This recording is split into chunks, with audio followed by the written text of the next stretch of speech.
bonjour, c'est Ralph qui vous parle, je suis en compagnie de mon fidèle associé Martial. Salut. Comment il va le Martial? Martial, il a chaud. Martial, il fond. Mais à Ouais, part ça, tout va pareil. bien. Entre la chaleur qui transforme mon cerveau en accélérateur de particules et la vision, le visionnage attentif de Scarface, j'ai des envies d'arrachage de colonne vertébrale. Et je compense en faisant des pompes. À Paris, il fait moins chaud là. Et donc, Et tu as sorti le mot, nous allons parler de Scarface. Scarface, autodafé, cinéma consacré au cultissime et au turbo giga violent Scarface que chaque auditeur a évidemment vu. Et puis si ça n'est pas le cas, vous arrêtez l'audio ici et vous corrigez cet écueil car c'est tout de même, malgré tout ce qu'on va en dire, un film qu'il faut avoir vu, réalisé par Brian De Palma, scénarisé par Oliver Stone, remake d'un film du même nom de 1932 réalisé par Howard Hawks. Je ne vais rien en dire puisque Martial, tu as prévu une partie sur cette question. Le contexte du film, donc Scarface, nouvelle génération, Scarface de 1983.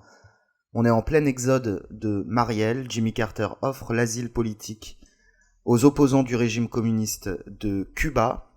Et Fidel Castro en profite pour se débarrasser de 125 000 contre-révolutionnaires qu'il considère comme de la vermine, des sous-hommes. C'est la légendaire tolérance socialiste. Et puis, d'une pierre deux coups, il expulse par la même occasion ses malades mentaux et ses criminels de droit commun.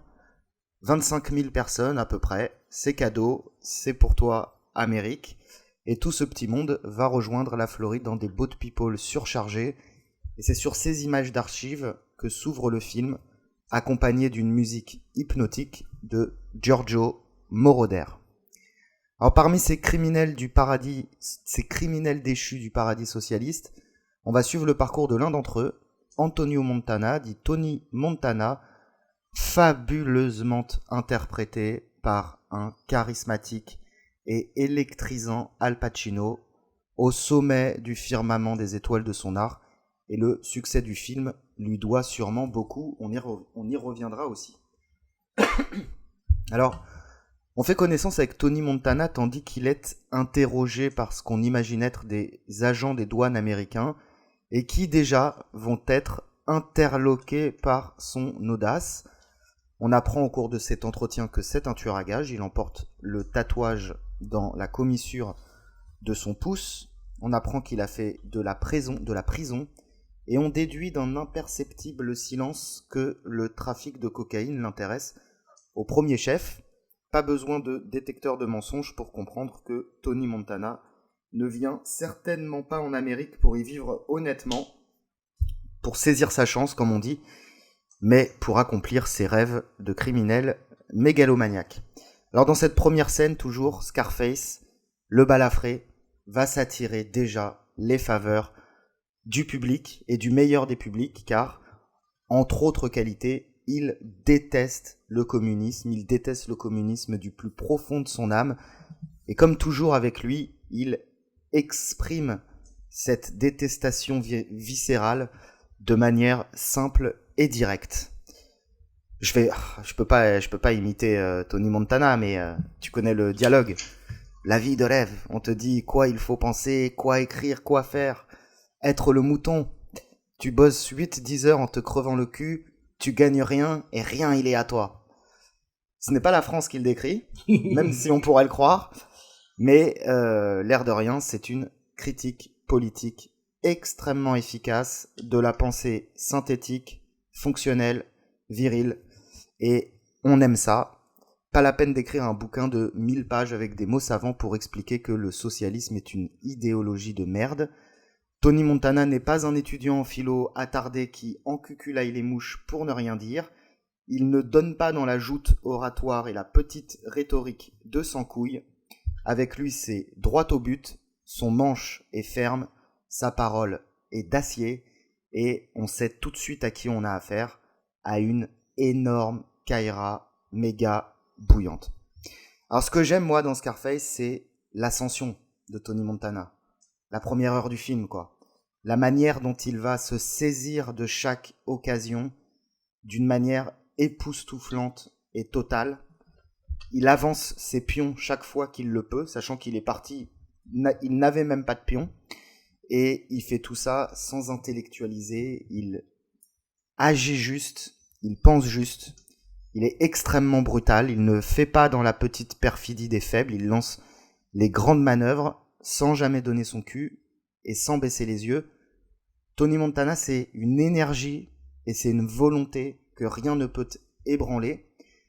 Il est petit, il est moche, il n'a pas un pet de muscle, mais tout le monde comprend, rien qu'à le regarder, que c'est lui le boss et qu'il faut pas s'amuser à lui marcher sur les couilles. Et maintenant que j'ai dit tout le bien que je pense de lui, je vais creuser un peu le personnage. Alors ce qui peut dérouter chez Tony Montana, c'est pas tant son penchant pour la vente de cocaïne, ni le fait qu'il exécute sans la moindre once de pitié des malfrats qui de toute façon sont des fils de pute dont la vie n'a pas énormément de valeur. Ce qui déroute, c'est son but. C'est le pourquoi. Que cherche-t-il ? Comme toujours, il va le confesser sans embâge à son ami et associé Manny Ribera, Maniolo. Et ce que veut Tony Montana, c'est le monde. Le monde, Chico, et tout ce qu'il y a dedans. Et puis c'est à peu près tout. Posséder toujours et encore, posséder sans limite, c'est une quête purement matérielle, une quête sans fin, une quête pour nourrir un ego blessé, lui aussi sans limite. Tony Montana, c'est un nihiliste qui ne recule devant rien, qui n'a peur de rien ni personne, pas même de la mort. Mort qui seul pourra arrêter sa soif inextinguible d'hubris. Quand je dis qu'il a pas peur de la mort, la scène avec la tronçonneuse, il vit quand même un épisode ultra traumatique. Le soir même, il est chez le patron de la drogue à Miami, Frank Lopez, et il a déjà envie de se taper sa meuf, quoi. C'est-à-dire que y a pas grand chose qui le traumatise. Et en même temps, il le dit aussi, il s'amuse. Il dit à plusieurs reprises dans le film, j'ai le sourire, et son terrain de jeu, c'est le trafic de cocaïne à Miami. Et j'ai envie de dire, c'est un terrain de jeu parfait. Parfait parce que il a justement la possibilité de ne se poser aucune limite. C'est un business d'enculé dans lequel il peut évoluer sans se poser aucune question. Il va croiser dans son parcours que de la merde humaine, le fond des chiottes. Et là, on insiste souvent sur le jeu d'acteur d'Al Pacino, mais tous les seconds rôles sont absolument parfaits. C'est une galerie de portraits, une galerie de sales gueules à couper le souffle. Et parmi eux, il y en a 3-4 qui sont vraiment gratinés. D'abord, il y en a un que je déteste, c'est Frank Lopez, joué par Robert Loggia, le boss du game. Il parle très fort, c'est un beauf abominable, un énorme enculé, et dès que Tony Montana le voit, il ne pense qu'à une chose, le baiser, et on le comprend, et il veut aussi, au passage, se baiser sa femme, et là, on le comprend tout de suite, un petit peu moins, mais on va y revenir aussi. Il y a l'homme de main de Lopez aussi, Omar, dont le visage n'inspire absolument aucune pensée positive. Il est ignoble à dégueuler, et pareil, on n'a qu'une envie, c'est de le voir crever comme une grosse merde, et là, on n'est vraiment pas déçu. Il est pendu d'un hélicoptère après s'être fait refaire le portrait par des psychopathes.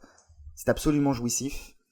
Et là, tu me donneras ton avis, Martial. Le pire du pire dans ce film, c'est Hector, le dealer colombien, l'homme à la tronçonneuse. C'est le pire visage d'enfant de salope que j'ai vu de toute ma vie. Et visage de salope dans lequel Tony Montana va loger une balle en prenant soin de bien se mettre dans l'axe pour profiter de ce magnifique spectacle. Voilà, des scènes hardcore comme ça, on en redemande, c'est vraiment trop beau. Je me suis renseigné du coup, l'acteur qui joue Hector s'appelle Al Israel. Ça ne s'invente pas, et petit pied de nez à tous ceux qui disent que nous ne parlons pas suffisamment d'Israël dans nos émissions. Les gens sont tellement affreux dans Scarface que paradoxalement, Tony Montana et Manny paraissent être des mecs vachement sympas, alors que ce sont quand même d'abord des tueurs de sang-froid, sans état d'âme. je vais pas dire sans état d'âme, mais sans beaucoup d'état d'âme. Et alors toute cette énergie, toute cette intelligence, tout cet instinct animal, ce sang-froid, et ben au final, qu'est-ce que ça a rapporté à Tony Montana?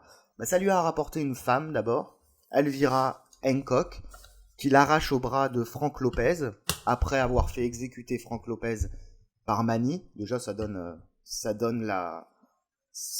un peu le contexte du personnage. C'est une femme qui tire la gueule à peu près toute la journée. Elle est désagréable, elle est profiteuse, elle est oisive, elle est bonne à rien. Mais elle est Et cerise... bandante. Ouais, elle est belle, c'est Michelle Pfeiffer, quoi, mais elle est alcoolo au dernier degré. Oui. Et elle s'en met tellement plein le pif que du coup, elle ne peut même pas avoir d'enfant. Donc voilà, c'est la femme la plus chère, c'est la plus inaccessible, c'est peut-être la plus belle, elle est mince, elle a l'écart intercuisseau. Je vais pas mesurer. Mais oui, elle est un signe extérieur de richesse, comme tout le reste. Voilà, c'est une potiche, un signe extérieur de richesse, mais elle sent la mort de A à Z. Et grosso modo, tout ce que va acquérir Montana va plus ou moins sentir la mort. Son manoir est un monument de mauvais goût, une déco à chier. Il a un tigre qui galère sur une île au milieu de sa propriété, c'est super enrichissant. Ses costards sont plus dégueulasses les uns que les autres, et je ne parle même pas de ses bagnoles. Une Cadillac jaune avec intérieur zèbre, ça ne fait pas peur à Tony Montana. Son meilleur pote, Manolo, l'air de rien, c'est quand même un mec solide qui le suit jusqu'au bout. Il va le buter, pour rien. Parce qu'il croyait qu'il baisait sa sœur, et en effet, il baise sa sœur, mais en fait, il s'était marié avec, donc il tue son meilleur ami, il détruit sa sœur par la même occasion, sœur qu'il aurait aimé contrôler comme sa chose, sauf que comme c'est de l'humain, on peut jamais vraiment le posséder, et Tony Montana ne sait faire que ça, donc évidemment, ça a fini par poser un problème. Et puis, lui, à la fin, il crève comme une grosse merde, avec un certain panache quand même, faut le reconnaître, abattu d'une balle dans le dos, plein de coke, en tombant dans son bassin d'intérieur surplombé d'un The World is Yours, toujours le bon goût, le bon goût montanesque. Et voilà, c'est la classe. Et voilà, c'est ça, hein, c'est tout un symbole, c'est l'ironie de l'histoire. En fait, Scarface reste tout de même une fable morale. Tony Montana, c'est un Prométhée qui ne conquiert rien, qui ne construit rien, qui ne laisse rien derrière lui, parce que sa quête nihiliste frénétique de possession n'a aucun sens. Alors pour rendre totalement justice à Tony Montana, il meurt parce qu'il refuse que femmes et enfants soient des victimes collatérales d'une sombre exécution. Il a la mentale, quoi. Il y a certaines limites qu'il se refuse de dépasser, mais ça ne fait quand même pas de lui quelqu'un de super sympa et fréquentable pour autant. Et c'est là que le succès du film interroge. Je pense que toi aussi tu vas te poser cette même question. Tony Montana a été un modèle, pas pour toute une génération, pour plein de générations successives. Le film a presque 40 ans. Il y a tout un tas de gens qui ont vu en lui le summum de l'accomplissement personnel. Son parcours séduit, et ça dit quelque chose de notre époque, ça dit quelque chose de la détestation que suscite le monde moderne, qui dégoûte tellement qu'on a juste envie de le baiser et de jouir sans but. Et Scarface est une forme de catharsis de cette pulsion de mort. Un peu comme Iceberg Slim d'ailleurs, le pimp, le proxénète dont on avait parlé dans un autre auto-da-fé, qui a objectivement eu une vie de salopard détestable et qui a pourtant fasciné de la même manière. Et c'est là où Brian De Palma et le scénariste Oliver Stone sont pas très clairs. C'est qu'ils font un effort colossal pour rendre le personnage de Tony Montana sympathique. Voilà, il y a cette ambivalence. Ils montrent un personnage détestable qui n'a aucune postérité, mais ils le rendent tout de même séduisant. Ouais, tu peux y aller, Martial. Je suis d'accord dans l'ensemble. Hein. Chez moi aussi, sur Scarface, un avis mitigé. Je vais expliquer pourquoi. Pardon. Alors tout d'abord, oui, il s'agit à mon avis d'un grand film de gangster. Grand au moins de par son succès et son influence, donc ça ne peut pas être nié. Mais dans le genre, à mon avis, il s'agit du moins grand des trois grands. Au sommet de mon panthéon personnel en la matière, je place Il était une fois en Amérique de Sergio Leone. Juste au-dessous, je place la trilogie du Parrain, qui à mes yeux est un monument. Et Scarface, je le mets quand même très en dessous, parce que déjà Palma n'est ni Leone, ni Coppola. Et en plus, Scarface est un remake. Alors, c'est tout à fait con et arbitraire de ma part, hein, mais à la base, j'aime pas les remakes. Donc le film éponyme date de 1932, il est effectivement de Hawks, et dans la version de 1932, il y a quand même quelques changements. D'abord, le personnage principal est italien, et se nomme Camonte, et il est inspiré par Al Capone. Il prend son envol dans le cadre d'un Hollywood qui vit ses dernières heures de liberté, juste avant la mise en place du Code ACE, à une époque où déjà les gangsters fascinent et la production cinématographique américaine est obsédée par l'argent, la violence et le sexe. Le Code ACE mettra fin à cela, engendrant au passage 2 décennies de bluettes familiales décérébrées. Il faut dire qu'une fois qu'on a retiré d'une histoire tout ce qui fait la noirceur humaine, il n'y a plus grand-chose pour permettre la catharsis, et du coup, le spectacle ne sert plus à rien. Nous reparlerons du Code ACE dans un instant. Refermons pour l'instant la parenthèse. On passe donc de Chicago à Miami, d'un Italien à un Cubain, et de l'alcool à la cocaïne. On dépeint une Amérique des années Reagan obsédée par le fric et la réussite personnelle, occupée à se demander s'il faudrait pas mieux le légaliser. Je sais pas si tu as vu, mais à chaque fois qu'il y a des inserts de sujets télé, le sujet revient. Bloqué devant la télé et incapable de voir plus loin que sa soif de jouissance immédiate. Et si Tony Montana est un être dégueulasse, c'est précisément parce qu'il est l'incarnation de son époque. Montana est froid, dénué de sentiments, si ce n'est l'ambition et la soif d'en vouloir toujours plus. Et ça, je trouve ça un peu dommage si on le compare à Camonte, qui est un peu plus subtil, et qui notamment, dans son rapport à sa famille, souffre à l'égard de sa sœur d'une relation beaucoup plus ambiguë, beaucoup plus malsaine, qui donne au personnage un aspect assez oedipien, mais qui en même temps lui donne un peu plus de profondeur et de subtilité, chose qui est relativement évacuée chez De Palma. De l'autre côté, c'est quand même normal, parce que Tony Montana ne sait pas aimer. Et il ne sait pas aimer quoi que ce soit d'autre, pas même de manière pervertie, que lui-même et sa jouissance. La famille compte, pour lui, un peu, mais parce que c'est le dernier bastion, c'est le dernier point qu'il n'a pas encore sacrifié à l'ambition. Tony, c'est l'incarnation même du rêve américain. C'est le self-made man qui se construit en marchant sur la gueule des autres et qui développe son business sans se soucier un seul instant de l'impact que celui-ci peut avoir sur le monde qui l'entoure. Et sans doute est-ce là, en tout cas à mon sens, un des défauts du film, parce qu'il repose intégralement sur la personnalité de Tony Montana, et on est en droit de se demander si cette personnalité est si intéressante que ça. En fait, à certains égards, Tony est lisse. C'est un connard. C'est un connard sans foi ni loi, sans principe, qui peu à peu se noie dans le fric et la coke, avant de se faire dessouder à son tour. Mais au fond, il manque d'aspérité, à mon avis. Il manque de certains aspects humains qui le rendraient plus crédible. Dans la version de 1932, Hawks était obligé de jouer avec les règles de l'époque. Éviter déjà la censure, suggérer, indiquer plutôt que montrer. De Palma, lui, s'en donne à cœur joie. Il balance des litres d'hémoglobine et montre que lui, il a le droit d'en faire des tonnes. Et quelque part, ça aussi, c'est un peu banal, à mon avis. Et cette banalité empêche à certains égards le film de toucher à l'universel. Si on compare au Parrain, le Parrain n'est pas seulement l'histoire d'une famille de mafieux. C'est une fable, complexe et sombre, sur le pouvoir en général, la manière dont on le gagne, l'exerce ou le perd.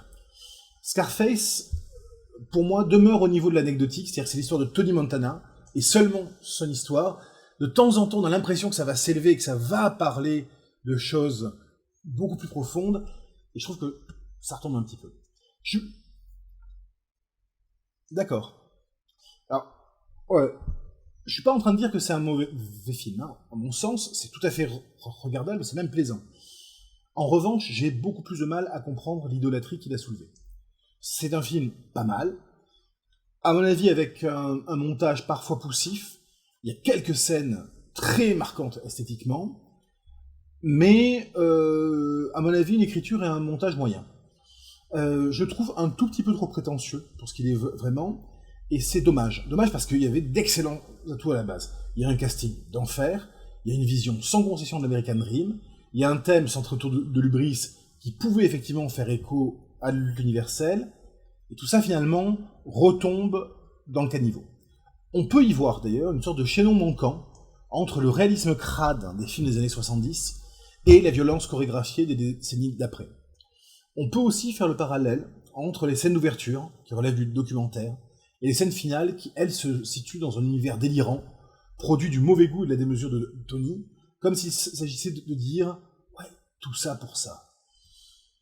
Mais voilà, niveau profondeur, moi je reste un petit peu sur ma faim. Et je m'étonne quand même de l'aspect culte du film. Pourquoi une telle fascination pour une œuvre qui, sans être mauvaise, hein, c'est pas du tout un navet, n'arrive pas à la cheville de l'idée d'une fois en Amérique, entre autres. Peut-être parce que Scarface est un concentré des saloperies de notre temps. Tony Montana fascine parce que nombreux sans doute sont ceux qui ne comprennent pas qu'il est un personnage foncièrement négatif. C'était d'ailleurs l'intention de Stone au scénario, reprenant cela le projet du Scarface d'origine qui, dès l'écran d'intro, se pose en pamphlet anti-pègre, mais De Palma, soit qu'il ne l'ait pas compris comme ça, soit qu'il ait volontairement en partie trahi cette intention, a décidé d'esthétiser davantage Montana et son monde, et l'a rendu attirant, fascinant. Et c'est effectivement, je te rejoins là où il est ambigu dans son propos. En revoyant le Scarface de 32, je me suis souvenu donc qu'il ne précédait que de 2 ans, ce fameux code ACE, qui, comme je l'ai dit précédemment, a coupé son inspiration à ses couilles à une bonne partie du cinéma américain de 1934 à 1954. Alors 2 exemples d'application du code ACE. Vous prenez la Betty Boop, on parle d'un dessin animé pour enfants. Vous prenez donc la Betty Boop d'avant le code ACE, c'est une flaprette, c'est une party girl, on a jupe courte, une jarretière visible, un petit décolleté, des airs coquins, et celle de après le code ACE, c'est jupe en dessous du genou, bas opaque, col Claudine, et c'est une working girl bien sage. Vous avez la même chose, une comparaison entre des Tarzans. Vous avez un Tarzan avant Code Ace et un autre après. Et ben Jane, avant Code Ace, elle est en bikini, en peau de bête. Et Jane, après le Code Ace, elle est toujours en peau de bête, mais en robe qui la couvre entièrement. Voilà. Et je pense que justement, De Palma devait avoir le Code Ace en tête et avait envie de montrer que l'époque Ace était révolue, puisque son film, finalement, contrevient à tous les niveaux au Code Ace. En effet, le Code Ace proscrivait, entre autres, l'atteinte aux valeurs traditionnelles, le fait d'avoir comme héros un être à la moralité douteuse, le fait de présenter l'illégalité d'une manière sympathique, la représentation à l'écran de sang ou de violence, la consommation à l'écran d'alcool ou de drogue, le sexe, la nudité, la prostitution, la cruauté, et ainsi de suite. On a donc l'impression que Brian De Palma a envie de cocher toutes les cases en disant « moi je peux, moi j'ai le droit ». Et à mon sens, c'est là qu'il tombe dans l'ornière. C'est-à-dire que il suffit pas d'échanger un excès pour un autre, ou une hystérie pour une autre, pour parvenir à conter une bonne histoire. Voilà, donc à mon sens, c'est pas un film immonde, hein. Non. C'est bien de le voir. Mais c'est pas le film du siècle, et surtout, je trouve qu'il ne mérite pas l'idolâtrie qu'il a générée. Voilà. Ça, c'est sûr. Mais il y a 2 choses sur lesquelles j'aimerais rebondir. Ouais, vas-y. C'est vrai que si on dénude totalement parce qu'en fait, il y a trop de talent dans ce film, quoi. Il y a De Palma, il y a la musique qui est fantastique, il y a les acteurs qui sont fantastiques. Et si on avait pris des gens un peu plus mauvais pour chaque chose, mais on se serait retrouvé avec un film de série Z qui passe l'après-midi sur M6, quoi. Ce serait presque grotesque. Mais comme il y a du talent à tous les étages, ça marche magnifiquement bien, quoi. Alors qu'en fait, oui, c'est grotesque, la manière dont il vit, la manière dont il meurt. Et effectivement, tout ça est pas tout ça est pas super fascinant au départ, sur le papier en tout cas. Et quand tu dis que pour toi c'est le troisième sur le podium des films de mafia ou de gangsters, justement moi ce que j'aime bien chez Tony Montana, dans l'histoire de Tony Montana, c'est qu'il n'y a pas d'histoire de mafia. Il est tout seul, il chie sur le monde tout seul, c'est un électron libre, c'est un chevalier solitaire, et moi ça j'adore. Voilà, j'adore, tu sais, les Mad Max, les films de survie, les films qui vont se concentrer sur la personnalité de quelqu'un qui évolue. Voilà, c'est quand il y a de l'organisation, quand c'est trop complexe. De toute façon, pour moi, le cinéma est pas un format qui se prête à la complexité. Les films sont trop courts, et quand on veut faire trop compliqué, on finit par ouvrir des portes qu'on ferme pas, et puis ça donne pas des films top. Oui, mais disons que si tu veux faire un truc complexe, là je parlais des autres, Il était une fois en Amérique, c'est 4h20, hein. Et Le Parrain, c'est 3 fois 3 heures. Donc par exemple, j'ai jamais réussi à le voir en entier, quoi. Ça me fait vraiment chier. Mais je sais que les gens adorent les films de mafia, mais moi je supporte pas. Je pourrais pas travailler dans la mafia, ça me saoulerait. disons que le point commun aux deux autres, c'est que la mafia, et c'est pas la même dans l'un et dans l'autre, hein, puisque dans Le Parrain, c'est la mafia sicilienne, c'est Cosa Nostra, et dans Il était une fois en Amérique, c'est la mafia juive new-yorkaise. Mais dans les deux cas, c'est aussi des histoires humaines. C'est-à-dire que le Parrain, on est vraiment dans une sorte de famille, d'héritage, de transmission du pouvoir, de la façon de le prendre, de l'exercer, de le voler. Et dans Il était une fois en Amérique, c'est une histoire de relations humaines. C'est une histoire d'amitié, de trahison, etc. Et c'est une histoire qui se passe sur plus de 40 ans, puisque tu vas voir les personnages de leur adolescence à leur âge très très mûr. Et moi, je les trouve intéressants à ce niveau-là. Et je les trouve intéressants parce que tu prends l'histoire du Parrain, tu pourrais la transposer dans une cour médiévale ou Renaissance, et ça serait une histoire à la Shakespeare. Voilà. En cela, je la trouve intéressante. Après, je te rejoins l'aspect esthétisant ou le côté de se dire que les criminels sont des mecs finalement honorables. Non, ça, j'adhère pas. Ouais, moi, ça me fait. Dès qu'il y a ce type de message dans un film, ça me fait chier en fait. Après, c'est pas inintéressant de se pencher par exemple sur l'histoire de Cosa Nostra, voir quels étaient leurs principes. Je dis quels étaient parce que l'américanisation de Cosa Nostra a complètement modifié les modes d'action, entre autres. Mais c'est des choses qui sont assez fascinantes. De même que je trouve que se pencher sur l'histoire de notre type de mafia, Hollywood, en l'occurrence, c'est intéressant aussi. C'est même un truc que je trouve fascinant.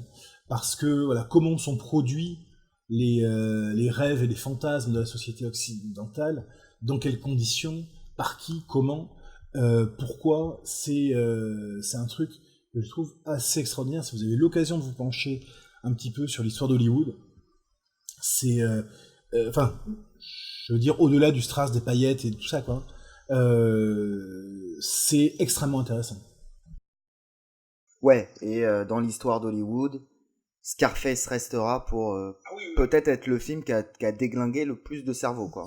Franchement... Oui, c'est un film qui est passé à 2 doigts de la classification X, d'ailleurs.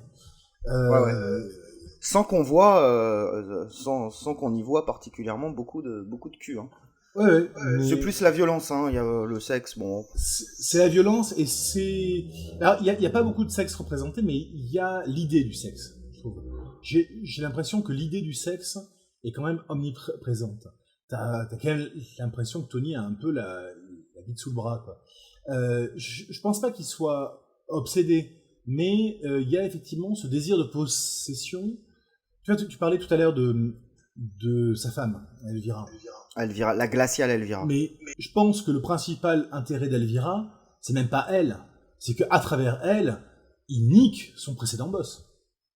Je pense pas qu'Elvira, tu te fasses des grosses parties de jambes en l'air avec, quoi. Non, tu dois te Franchement. faire chier. Ouais, tu dois vraiment te faire chier, ouais, c'est clair. Mais par contre, voilà, symboliquement, il nique la femme de son ancien boss, quoi. Et ça, à mon avis, ça fait bander.